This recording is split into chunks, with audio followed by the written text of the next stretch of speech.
Well, we return now to our top story today. Bangkok preparing for anti-government protests this whole weekend. And to help us understand what is happening in Thailand, I'm joined this hour by Dr. Federico Ferreira. He is assistant professor at the Department of Political Science at the National University of Singapore. Thanks for your time this Saturday night, Doctor. Now, let's start with Mr. Thaksin Shinawatra. He's been ousted from government since 2006. So what is he hoping to achieve this weekend?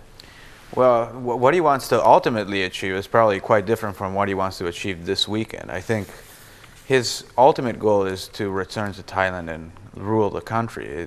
So his ultimate goal goes way beyond the possible resignation of the current government and the calling of new elections. But step by step, that's probably what he wants to achieve this week.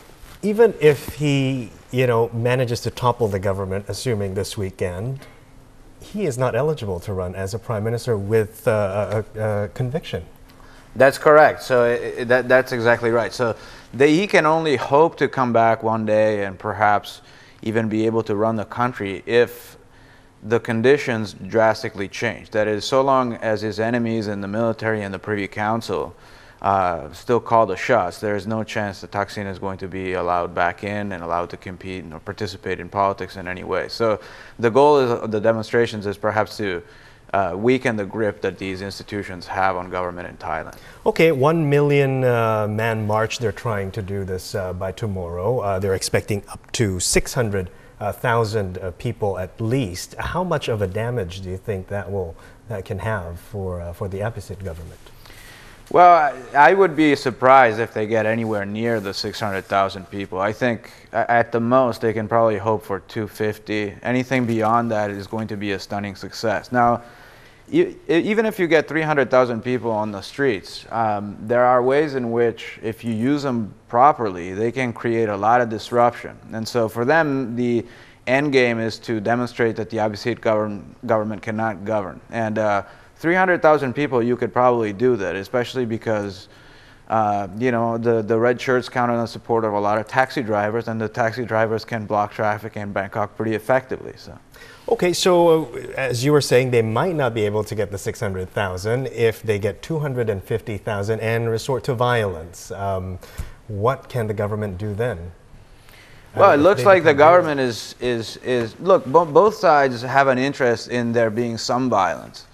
Or better, they have an interest in being perceived as the victims of some violence. So the red shirts will try to do everything they can to bait the government into cracking down in the hopes that whatever crackdown happens is perceived as being too heavy-handed and too cruel or whatnot. The government, on the other hand, has every interest in trying to bait the red shirts into either committing episodes of violence themselves, or at least presenting to the media that whatever disruption happens because of the red shirt. So this is kind of the usual game that is played in Thai politics, where each side is trying to bait the other into committing some violence against its own people. Okay, last April in Pattaya, violence broke out during the ASEAN leaders meeting, instigated by the so-called blue shirts. Yeah. Could that happen this weekend?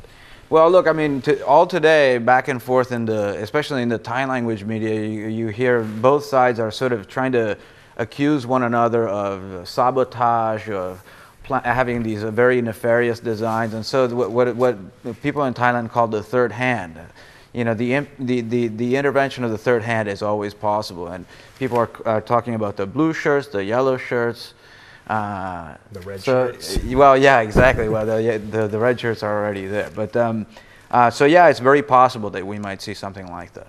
Okay, let's just do this. Give me one quick answer for all of this.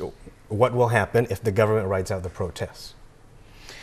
Well, I mean, if the government rides out the protests, the red shirts will have to regroup and set a new D-Day. When that will be is anyone's guess. And what if the protest gains steam and lasts for weeks? I don't think it's going to last for weeks. I think this is going to be something that it gets resolved one way or the other in the next 10 days. Then if they fail, they'll probably just go back home and regroup and try their luck another time. All right. Thank you very much for your time. Thank you. Dr. Federico Ferreira there joining us here in the studio.